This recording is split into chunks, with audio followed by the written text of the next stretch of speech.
सखियन के उर ऐसी आई।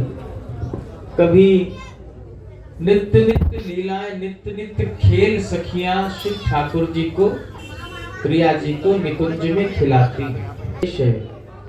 और प्रिया प्रीतम के सुख के लिए ये विवाह की रचना होती है।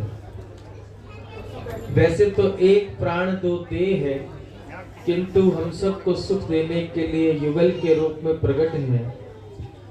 तो विवाह महोत्सव यह सामान्य उत्सव नहीं है। आप लोग अत्यंत अपने आप को सौभाग्यशाली माने, क्योंकि प्रिया प्रीतम की निवृत्त निकुंज में सखियों के द्वारा जिस विवाह की रचना होती है, उस प्रिया प्रीतम के विवाह में देवताओं तक को भी प्रवेश नहीं मिलता। वहाँ केवल प्रिया लाल है और सखियां हैं। लेकिन यहाँ श्री ठाकुर जी ने ऐसी कृपा की कि हम सब उनके दिव्य मंगल में पाणी ग्रहण महोत्सव में सम्मिलित हो पा रहे हैं। यह उनकी अहेतुकी कृपा है।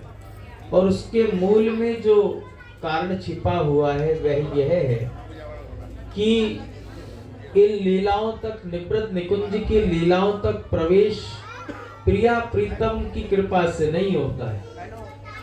निवृत्त निकुंज की इन लीलाओं में प्रवेश प्रिया प्रीतम की सखियों की कृपा से होता है। प्रथम सखियन की कृपा मनाऊं, तब या रस को किनका पाऊं। श्री ललिता जी की कृपा, श्री विशाखा जी की कृपा, रंग देवी जी की कृपा, तुंग विद्या जी, इंदुलेखा जी, चित्रा जी, ये जितनी भी सखी सहचरियां हैं, तो इन सखियों की कृपा से इन निवृत्त निकुंज की लीलाओं में, महोत्सवों में जीव को प्रवेश मिलता है। और हमको बहुत सुख है एवं आनंद है कि ऐसी कृपा श्री राधा गोविंद शयन आरती सेवा परिकर को प्राप्त हुई। क्योंकि शयन आरती भी सुख सेज की सेवा है, और उस आरती तक पहुंचना भी मूल में किसी ना किसी आचार्य सखी की कृपा मूल में रहती है, चाहे वो ललिता जी की हो, चाहे विशाखा जी की हो। तो शायद उस भाव, उस सेवा पर रीझ करके सखी जनों ने कृपा की और मेरठ में प्रिया प्रीतम के विवाह की ये दिव्य रचना हुई। तो आप सब से हम यही निवेदन करें कि इसको सामान्य एवं लौकिक दृष्टि से इस विवाह महोत्सव का दर्शन मत करना। ऐसा भाव बना करके बैठना कि प्रिया लाल के इस दिव्य विवाह महोत्सव में हम मेरठ में आयोजित नहीं कर रहे हैं, बल्कि मेरठ के भीतर भाव रूप से वृंदावन प्रकट होकर के उस वृंदावन में बैठ करके इस दिव्य विवाह महोत्सव का आनंद आप और हम ले रहे हैं। इस समय ये मानो कि यहाँ पर दिव्य वृंदावन भाव रूप से प्रकट है।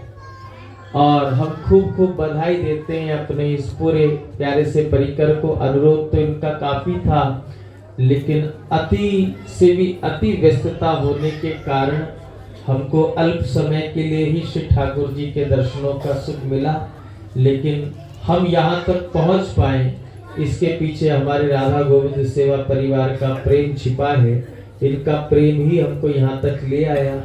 और कुछ देर के बाद हमको श्री धाम प्रस्थान करना है, क्योंकि 31 को ही अष्टोत्तर शत श्रीमद् भागवत जी कथा विराम हुई आश्रम में, और पूर्ण आहुति भंडारा करके तुरंत ही हम लोग 3 बजे निकल गए थे और अभी तक पहुंचे नहीं। और कल फिर साधु सेवा, संत सेवा है, तो हमको कुछ समय बाद यहाँ से विजय करनी होगी। लेकिन श्री ठाकुर जी के इस महोत्सव में हमको सम्मिलित होने का सौभाग्य मिला और आप सबके प्रेम को पाने का सौभाग्य मिला।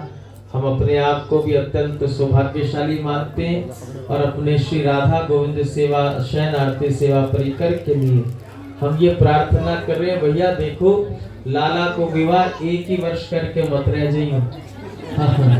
क्यों? लौकिक जगत में एक बार ब्याह हुए, लेकिन हमारे ब्रज को ठाकुर तो महीना में कम से कम 10 बार दूल्हो बने।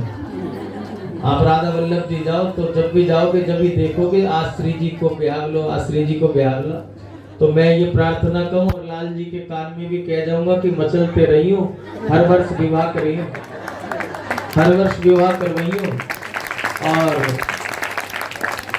इनको खूब खूब सेवा का सौभाग्य मिले। अब तो ठाकुर जी प्रकट हो गए और वार्षिक उत्सव तो ब्याह के रूप में आप मनाई हुई, तीज का आ गया, होली का आ गया, दीपावली का आ गया, तो ऐसे ही हमारे लाल जी जहाँ विराजे, जिस कुंज में विराजे, तो वर्ष भर के त्योहार फिर मनाइयो।